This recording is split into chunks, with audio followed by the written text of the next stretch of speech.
Fire.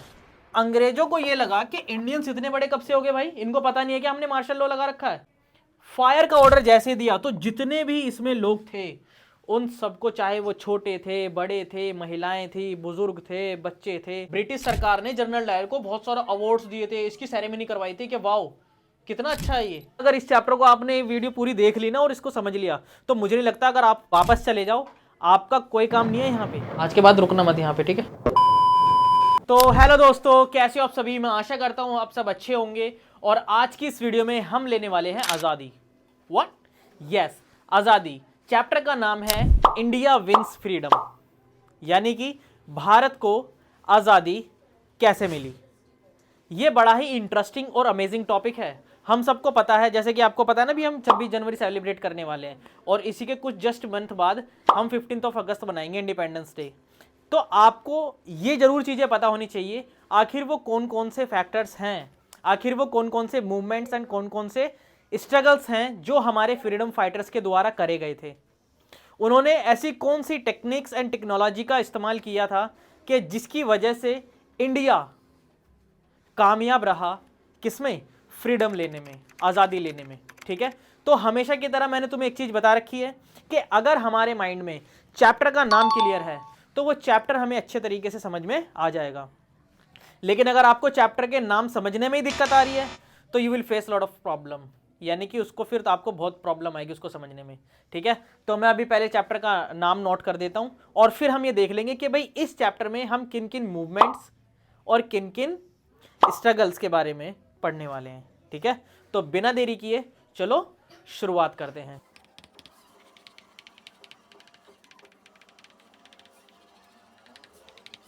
अब इस chapter को भी हम कनेक्ट करेंगे WH फैमिली से, है ना।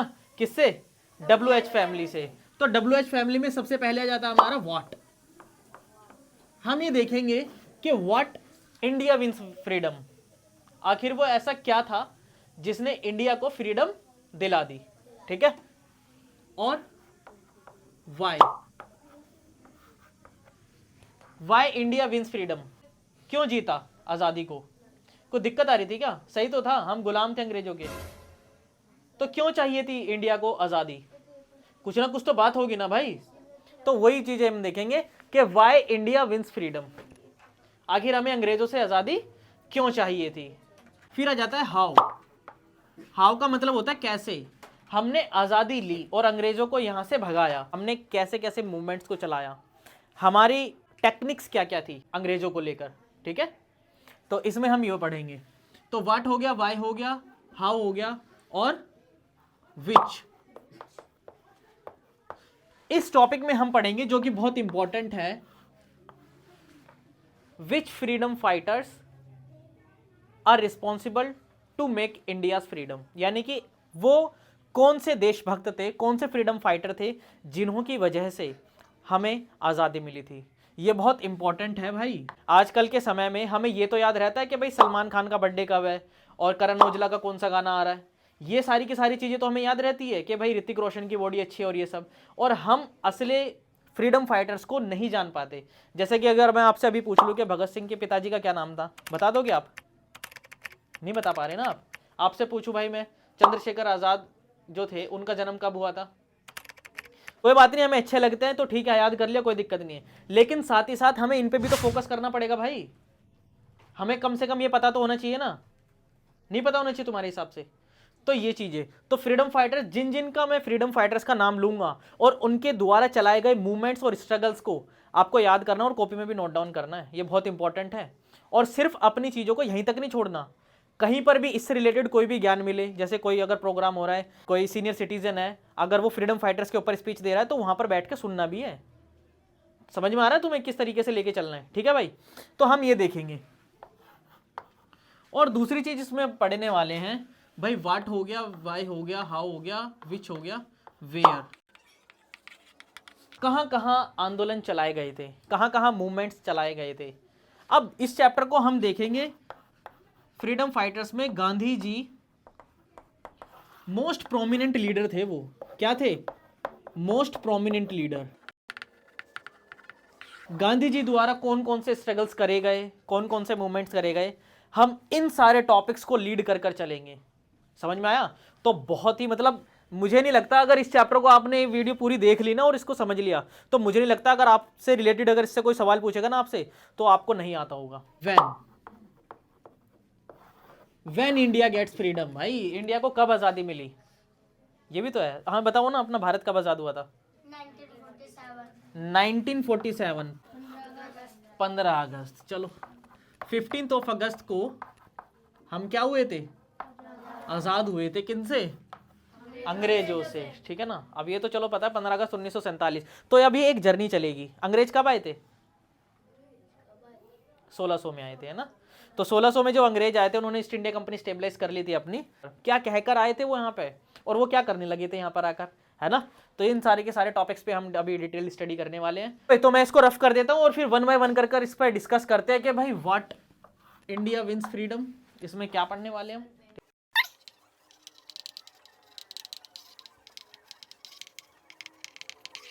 What is the definition of freedom for Indians. अब हमारे लिए आजादी का मतलब क्या था। अब देखो ये जो फ्रीडम है ना, इस फ्रीडम का मतलब समाज के हर वर्ग से था। भाई विमेन्स के लिए फ्रीडम का मतलब अलग था, महिलाओं के लिए आजादी का मतलब अलग था, यूथ के लिए फ्रीडम का मतलब अलग था। समझ में आ रहा है आपको? और अलग अलग रिलीजन के लिए फ्रीडम का मतलब अलग था।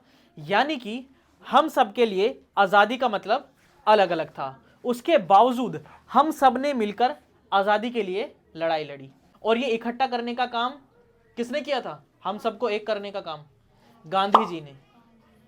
हम देखेंगे कि भाई गांधी जी के द्वारा जो मूवमेंट चलाए गए वो सारे के सारे मास मूवमेंट थे। कैसे उन्होंने विमेंस के पास जाकर, कैसे उन्होंने यूथ के पास जाके, कैसे उन्होंने अलग अलग धर्मों के पास जाके बताया कि भाई हमें आजादी लेनी पड़ेगी। अब why India wins freedom, Bharat ने आजादी की जो लड़ाई है वो जीत ली थी। क्यों जीत ली थी? क्योंकि सारे के सारे जो हमारे यहाँ पर जो लोग थे, एक राष्ट्रवाद की भावना हमारे फ्रीडम फाइटर्स के द्वारा उत्पन्न कर दी गई थी। वे अपने आप को, चाहे वे किसी भी धर्म के लोग हो, चाहे वे किसी भी समाज के लोग हों, चाहे वे किसी भी वर्ग के लोग हों, समझ में आ रहा है आपको, वह अपने आप को इंडियंस का नाम देने लगे थे कि वे क्या है? भारतीय हैं। जिस वजह से हमने क्या कर पाए थे भाई, हम आजादी की लड़ाई जीत पाए थे।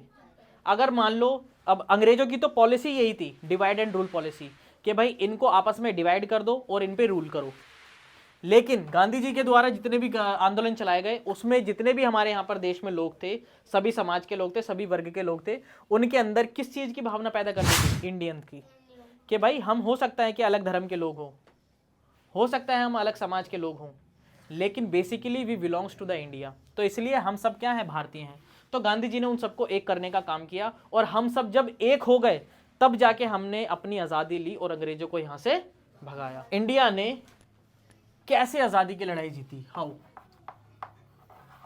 अब वैसे तो इसके बहुत ज्यादा मूवमेंट चलाए गए थे, स्ट्रगल्स चलाए गए थे, बहुत ज्यादा आंदोलन करे गए थे, है ना। लेकिन इस चैप्टर में ना हम कुछ सिलेक्टेड उस पर बात करेंगे ना, उन मास मूवमेंट में से, उन मास स्ट्रगल्स में से हम सबसे पहले डिस्कस करने वाले हैं रॉलेट एक्ट के बारे में। तो रॉलेट एक्ट जो था ये काला कानून भी हम इसको कह सकते हैं, क्योंकि रॉलेट एक्ट में कुछ ऐसे प्रावधान थे जो कि भारतीयों के लिए बहुत ज्यादा खतरा थे। तो रॉलेट एक्ट जो था ये 1919 में लाया गया था। कौन से सन में लाया गया था? 1919। और 1919 में इसके अंदर ये प्रावधान था कि फ्रीडम फाइटर्स से अब वो क्या कर रहे हैं? मूवमेंट्स कर रहे हैं, वो स्ट्रगल्स कर रहे हैं। किसके लिए? फ्रीडम के लिए। अब अंग्रेज किसी भी हालत में उन मूवमेंट्स को सप्रेस करना चाह रहे थे, दबाना चाह रहे थे कि हम किसी भी तरीके से कैसे भारतीयों को दबा सके। समझ में आया आपको? तो रॉलेट एक्ट जब लाया गया 1919 में, इसके अंदर यह प्रावधान था फ्रीडम फाइटर को पकड़कर उस पे बिना मुकदमा चलाए 2 साल के लिए जेल में डाला जा सकता है। अब देखो ये कितना वो था। मतलब आपको पता है एक तरफ जो हमारे फ्रीडम फाइटर्स थे वो आज़ादी के लिए लड़ाई लड़ रहे हैं, लेकिन कैसा होगा जब हमारे लीडर्स को ही 2 साल के लिए जेल में डाल दिया जाएगा? आज़ादी के लिए लड़ाई लड़ पाते? नहीं लड़ पाते ना, सिंपल सी बात है। तो इसलिए ये हमारी फ्रीडम को सप्रेस करने का एक अंग्रेजों की तरफ से काला कानून। और आपको क्या लग रहा है, जब ये इतना ही गलत था तो क्या इसके खिलाफ इंडियंस ने या फिर हमारे फ्रीडम फाइटर्स ने कुछ मूवमेंट्स या कुछ स्ट्रगल्स नहीं करी होगी? करी होगी। सिख कम्युनिटी है वो क्या सेलिब्रेट करती है? यह वैसाखी। जलियांवाला बाग मैसेकर, इसमें क्या हुआ? सिख कम्युनिटी के द्वारा वैसाखी का फेस्टिवल बनाया जा रहा था, मार्शल लॉ लगा रखा था। अब आप कहोगे सर ये मार्शल लॉ लगा क्यों रखा था? क्योंकि देखो जो रॉलेट एक्ट था ना हमारा, इसके खिलाफ हमारे फ्रीडम फाइटर्स आंदोलन करते जा रहे थे। हमने कोरोना के टाइम पे क्या कर दिया था, सेक्शन 144 इंट्रोड्यूस कर दिया था। इसमें क्या होता है कि भाई आप घर से ज्यादा बाहर नहीं जा सकते। धारा 144 लगने का मतलब क्या होता है, आप भीड़ में इकट्ठे नहीं हो सकते, आप घर से बाहर नहीं जा सकते, आपको असेंशियल कम्युनिटीज के लिए ही सिर्फ बाहर जा सकते हो, अदरवाइज आप बाहर नहीं जा सकते। तो ऐसे ही अंग्रेजों ने लगा रखा है मार्शल लॉ, क्योंकि हमारे फ्रीडम फाइटर्स आंदोलन कर रहे हैं, उनको दबाने के लिए उन्होंने लगा दिया मार्शल लॉ कि भाई मिलिट्री के अलावा कोई बाहर नहीं दिखेगा। लेकिन ये जलियांवाला पार्क में क्या कर रहे थे, सेलिब्रेट वैसाखी। तो अंग्रेजों को ये लगा कि इंडियंस इतने बड़े कब से हो गए भाई, इनको पता नहीं है कि हमने मार्शल लॉ लगा रखा है, क्या ये हमें कुछ समझते नहीं है क्या? तो अंग्रेजों को उनके प्रति एक वैसी हीन भावना उत्पन्न हो गई कि अच्छा अब ये ज्यादा फ्रीडम के लिए मांग कर रहे हैं। ये जब इनको पता है कि हमने मार्शल लॉ लगा रखा है, यानी कि सिर्फ मिलिट्री के अलावा कोई भी सड़क पर कोई भी पार्क में नहीं दिखेगा, तो फिर ये यहाँ पर इकट्ठे होकर क्या कर रहे हैं? तो अंग्रेजों को लगा ये प्रोटेस्ट कर रहे हैं यहाँ पर। अंग्रेजों को क्या लगा, ये प्रोटेस्ट कर रहे हैं यहाँ पर। तो जनरल डायर की लीडरशिप में ये क्या करते हैं, अपनी मिलिट्री को लेकर जाते हैं वहाँ पर, अपनी मिलिट्री को लेकर जाते हैं और वहाँ पे जितने भी एग्जिट गेट्स होते हैं उसको क्लोज करवा देते हैं। इवन जो एंट्री गेट्स थे वो भी क्लोज थे, यानी कि एंट्री गेट्स भी क्लोज्ड हैं, अब एग्जिट गेट भी क्लोज्ड है। यानी कि ना तो कोई, अब मिलिट्री तो आ गई थी उसके अंदर, जनरल डायर अपनी मिलिट्री को लेकर अंदर पहुंच चुका था, अब ना तो बाहर के बंदे अंदर आ जा सकते हैं और ना ही अंदर के जो बंदे हैं वो बाहर जा सकते हैं। तो क्या कर रखा था उन्होंने, ऐसे करके राउंड सर्कल में सारी की सारी मिलिट्री को उन्होंने क्या कर दिया, डिप्लॉय कर दिया। क्या कर दिया, डिप्लॉय कर दिया। उसी के पास में एक कुआं भी है। अभी मैं अमृतसर गया हुआ था ना, तो सीमा को तो शायद से लेके गया था, मैं सीमा को दिखा के लेके आया था। आज भी वो कुआं ऐसे का ऐसे ही है। आप वहां पर जाके देखोगे तो उन्होंने गिलास से कवर कर रखा और वहां पर वो ईंटें पड़ी हुई हैं, वो कपड़े पड़े हुए हैं, आज भी वो ऐसे ही। और वहां पर ना गोलियों के निशान भी ऐसे ही के ऐसे रखे हुए हैं वहां पे दीवारों पे, कि जो अंग्रेजों द्वारा गोलियां चलाई गई थी वो गोलियां आज भी ऐसी ही है। वे जो मिट्टी से वो बने हुए थे ना वहाँ पे, जो इस तरीके से ईंट लगा रखे थे, डिजाइन लगा रखे थे, वे आज भी ऐसे के ऐसे ही है। वे ईंटों से बने हुए वैसे के ऐसे ही हैं। समझ में आ रहा आपको? और वहाँ पर नाइट में एक शो भी चलाया जाता है जलियांवाला के ऊपर, वहाँ पे जैसे कि अपने अक्षरधाम पे चलता है ना लाइट शो, ऐसे ही वहाँ पे भी चलाया जाता है। तो आपको जाके देखना चाहिए उसको जरूर। तो वहाँ पर क्या था, एक कुआं भी था, और डर के मारे क्या हुआ, बचने के लिए लोगों ने सोचा कि हम गोलियों से मरने से अच्छा है अगर हम इस कुएं में कूद जाएं तो शायद से हम बच सकते हैं। अब क्या हुआ, सब के सब लोग उसमें कुएं में कूद गए, बहुत ज्यादा मात्रा में कुएं में कूद गए वो लोग। अंग्रेजों से गोलियों से तो बच गए, लेकिन वे खुद ही सफोकेशन की वजह से क्या हो गए, मर गए। कोई दब के मर गया, कोई कूदने से ही मर गया, कोई इतना जख्मी हो गया कि कुछ समय बाद मर गया। वहीं दूसरी तरफ एक फ्रीडम फाइटर थे जिसको इतिहास में पता नहीं छोटे छोटे बच्चों का सिलेबस का हिस्सा बनाना चाहिए, लेकिन पता नहीं है क्यों नहीं बनाते उनको सिलेबस का हिस्सा। सरदार उधम सिंह। कौन थे? सरदार उधम सिंह। अब आपको क्या लगता है कि हमारे फ्रीडम फाइटर्स ने इस चीज का बदला नहीं लिया होगा? हमारे फ्रीडम फाइटर्स में से सरदार उधम सिंह, इन्हीं के द्वारा इस जलियांवाला बाग का बदला लिया गया। चलो अंग्रेजों ने तो हमें यहां पर मारा था ना जलियांवाला बाग में इकट्ठे हो गए, लेकिन हमने जब ये रिटायरमेंट भी हो गया था ना, और इसको पता है इवन अवार्ड्स वगैरह भी मिले थे। ब्रिटिश सरकार ने जनरल डायर को बहुत सारा अवार्ड्स दिए थे, इसकी सेरेमनी करवाई थी कि वाओ कितना अच्छा है ये। और ये सारी की सारी जो सेरेमनी हम सब देख रहे थे, ये हमारे अंदर क्या गुस्सा पैदा कर रही थी बहुत ज्यादा। तो सरदार उधम सिंह ने लंदन में जाकर ही जनरल डायर को क्या करा, मार डाला, उसी के गढ़ में जाकर, उसी के घर में घुसकर कि आजा तुझे हम बताएंगे अब क्या होता है। और जनरल डायर को खत्म कर कर उन्होंने जलियांवाला बाग जो उन्होंने हत्याकांड करा था, इस चीज का बदला लिया था। क्या आपको ये बात पता थी सरदार उधम सिंह की? हमारी बुकों में इस चीज से रिलेटेड चैप्टर होने चाहिए। इवन 5वीं 6ठी क्लास में भी हमें पता होना चाहिए कि भाई अंग्रेजों ने रोलैक्ट एक्ट लाया था, उसके खिलाफ हम आंदोलन कर रहे थे जलियांवाला बाग, उसका बदला भी तो हमने लिया था। सरदार उधम सिंह को बढ़ाना चाहिए। समझ में आया आपको? तो मैंने अभी आपको ये बताया रोलैक एक्ट के बारे में, जो कि 1919 में लाया गया था, ठीक है। और इसमें क्या प्रावधान था कि भाई बिना मुकदमा चलाए हम 2 साल के लिए किसी भी इंडियन फ्रीडम फाइटर्स को जेल में रख सकते हैं भाई, जब भी तो ये काला कानून था। समझ में आया आपको इतना? और प्रोटेस्ट कर रहे थे, बैसाखी बना रहे थे इवन, तो उन्होंने लगा रखा था मार्शल लॉ। तो उन्होंने इस तरीके से हत्याकांड करा कि भैया वो आज भी हम अगर सुनते हैं तो हमारे रोंगटे खड़े हो जाते हैं। समझ में आया आपको? फिर इसी चीज का बदला सरदार उधम सिंह ने, किसने? सरदार उधम सिंह जी ने लंदन में जाकर जनरल डायर को मारकर लिया था। सैमन कमीशन लाया गया था 1928 में, एम आई राइट? 1928 में सैमन कमीशन लाया गया था। अब आप कहोगे सर ये किसके द्वारा लाया गया था? तो ये अंग्रेजों द्वारा लाया गया था। अब आप कहोगे सर क्यों लाया गया था? ताकि भारत में ये कॉन्स्टिट्यूशनल फ्रेमवर्क देने के लिए, क्या देने के लिए? Constitutional framework. ये क्या होता है? ये संविधान का ढांचा किस तरीके से बनाया जाएगा, उसका प्रावधान लेकर सैमन कमीशन आया था। इवन अगर वो भारत के संविधान के लिए बात कर रहे हैं तो उसमें अमेरिका के सिटीजन तो होने चाहिए। तो कहां के सिटीजन होने चाहिए? इंडियन सिटीजन उसमें होने चाहिए। और राज की बात तो ये है कि एक भी उसमें भारतीय नहीं था। No single member is included in the Simon Commission. इस कमीशन के अंदर एक भी भारतीय को जगह नहीं थी। तो भाई आप भारतीयों के लिए भारतीय संविधान की बात कर रहे हो तो कम से कम उसमें भारत के बंदों को तो लो। अब यही चीज लाला लाजपत राय को खटक जाती है। लाला लाजपत राय क्या करते हैं? उसके खिलाफ आंदोलन करते हैं। कौन करते हैं? लाला लाजपत राय। यही वो नारा देते हैं, Simon commission go back go back go back, कि सैमन कमीशन आप वापस चले जाओ, आपका कोई काम नहीं है यहाँ पे, क्योंकि आप वो जो काम करने आए हो आप वो सही से तरीके से कर ही नहीं रहे हो।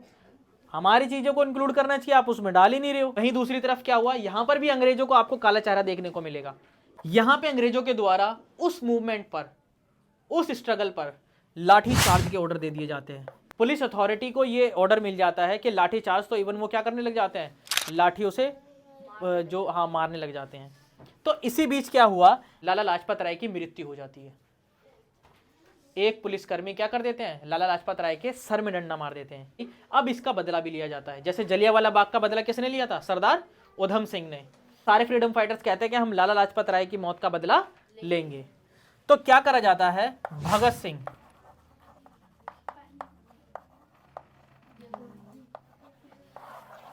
तो वीर भगत सिंह क्या करते हैं, लाला लाजपत राय की मौत का बदला लेना शुरू कर देते हैं। और यही वीर भगत सिंह क्या करते हैं, सैंडर्स को मार देते हैं। किसको? ये सैंडर्स को क्या कर देते हैं, मार देते हैं। और इन्हीं के केस में भगत सिंह जी को क्या होती है, फांसी की सजा सुनाई जाती है। आपने ये तो सुना होगा ना कि भाई फांसी दे दी गई थी, तो वो सैंडर्स की हत्या के कारण ही उनको क्या दे दी गई थी, फांसी दे दी गई थी। यानी कि अब देख रहे हो, हमारे फ्रीडम फाइटर्स के ऊपर अगर वो अत्याचार कर रहे हैं तो अब हम ऐसे हो चुके हैं, अगर वो हमारे फ्रीडम फाइटर्स को मारते हैं तो हम भी ऐसे टेक्निक्स लगाते हैं कि हम भी उनसे बदला ले रहे हैं। मौत का बदला मौत से ले रहे हैं, अगर आप हमें मारोगे तो हम भी मार देंगे भैया। समझ में आया? तो यानी कि जलियांवाला बाग का जो बदला लिया गया वो लिया गया सरदार उधम सिंह द्वारा। लाजपत राय की जो मौत का बदला लिया था वो लिया था वीर भगत सिंह जी ने। किसको मारकर, सैंडर्स को मारकर। और इसी केस में भगत सिंह जी को क्या करवाई जाती है, फांसी करवाई जाती है आगे जाके। समझ में आ गया? अब देखो मैंने तुम्हें ये बता दिया रॉलेक्ट एक्ट के बारे में, जलियांवाला बाग समझा दिया, सरदार उधम सिंह के बारे में समझा दिया। मैंने तुम्हें सैमन कमीशन बता दिया कि सैमन कमीशन 1928 में भारत में आया था, क्या प्रावधान लेकर आया था, कॉन्स्टिट्यूशन देने के लिए आया था। बात कर लेते हैं पूर्ण स्वराज के बारे में। अब पूर्ण स्वराज का मतलब होता है कंप्लीट इंडिपेंडेंस। क्या होता है, कंप्लीट इंडिपेंडेंस। यानी कि हमें स्वराज चाहिए, आज़ादी चाहिए, लेकिन वो कैसी आज़ादी होगी, पूर्ण होगी।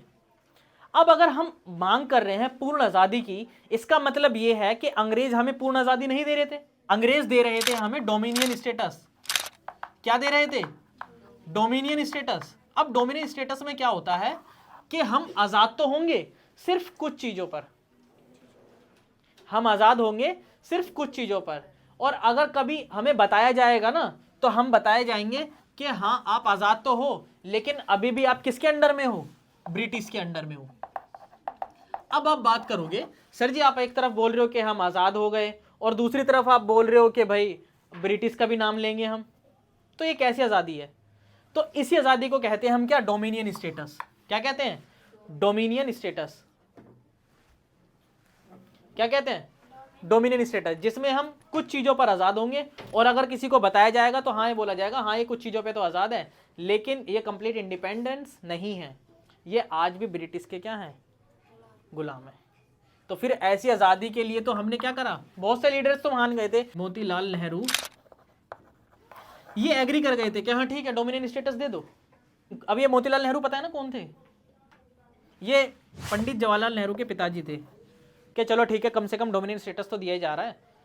लेकिन फिर हमारे जो बहुत सारे लीडर्स होते हैं ना, दूसरे जो लीडर्स होते हैं वो मना कर देते हैं, भाई जब हम इतनी सारी लड़ाइयाँ लड़ रहे हैं, जब हम इतने सारे फ्रीडम फाइटर्स इतने स्ट्रगल कर रहे हैं, तो फिर हमें डोमिनियन स्टेटस ही चाहिए। तो वो कहते हैं नहीं, हमें डोमिनियन स्टेटस नहीं, हमें कंप्लीट इंडिपेंडेंस चाहिए। भैया इन्हें पूरे रूप से भगाओ यहाँ से। जिसी को नाम दिया गया क्या? पूर्ण स्वराज। क्या नाम दिया गया? पूर्ण स्वराज। अब ये जो पूर्ण स्वराज का जो नारा है, या फिर इसको हम कह सकते हैं ये रिजोल्यूशन जो पास करा गया था, पीटी जवाहरलाल नेहरू के द्वारा दिया गया था, यानी कि पंडित जवाहरलाल नेहरू के द्वारा गया था 1930 में, और वो भी कहां पर? कोलकाता। 1930 में कांग्रेस की मीटिंग होती है। उस समय पर कांग्रेस के प्रेसिडेंट होते हैं पंडित जवाहरलाल नेहरू।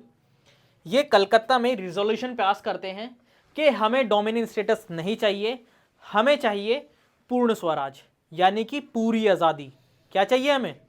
पूरी आज़ादी, वो भी किन से? ब्रिटिशर से। और ये पास करा गया था 26 जनवरी 1930। तभी तो आपने देखा होगा हम 26 जनवरी को वो बनाते हैं, रिपब्लिक डे बनाते हैं। तो 26 जनवरी का दिन हमने इसलिए चुना क्योंकि उस दिन हमने पूरी आज़ादी की मांग करी थी। समझ में आया? भाई आपने कभी चीज नोटिस करी है, हमारा संविधान तो बनकर 26 नवंबर 1949 को ही तैयार हो गया था, तो हमने उसी टाइम क्यों नहीं लागू करा? तो हमने उस टाइम इसलिए नहीं लागू करा क्योंकि उसके ही कुछ महीने बाद हमने जब ये नारा दिया था ना भाई, जब हमने ये अपनाया था कि हमें पूर्ण स्वराज चाहिए, तो वो दिन था 26 जनवरी का। इसी दिन हमारे सारे फ्रीडम फाइटर्स ने डिस्कस करके ये निर्णय लिया कि जिस दिन हमने ये प्रण लिया था कि हमें कंप्लीट इंडिपेंडेंस चाहिए, तो हम अपने रिपब्लिक डे का दिन भी वही रखेंगे। इसलिए आज हम हर साल 26 जनवरी को क्या बनाते हैं? रिपब्लिक डे बनाते हैं। रोल एक्ट कवर कर दिया, सैमन कमीशन कर दिया और पूर्ण स्वराज कर दिया। वीडियो बहुत लंबी होती जा रही है, अब इसका सेकंड पार्ट आएगा, आप सेकंड पार्ट को कंटिन्यू करेंगे। मिलते हैं नेक्स्ट वीडियो में, तब तक के लिए जय हिंद।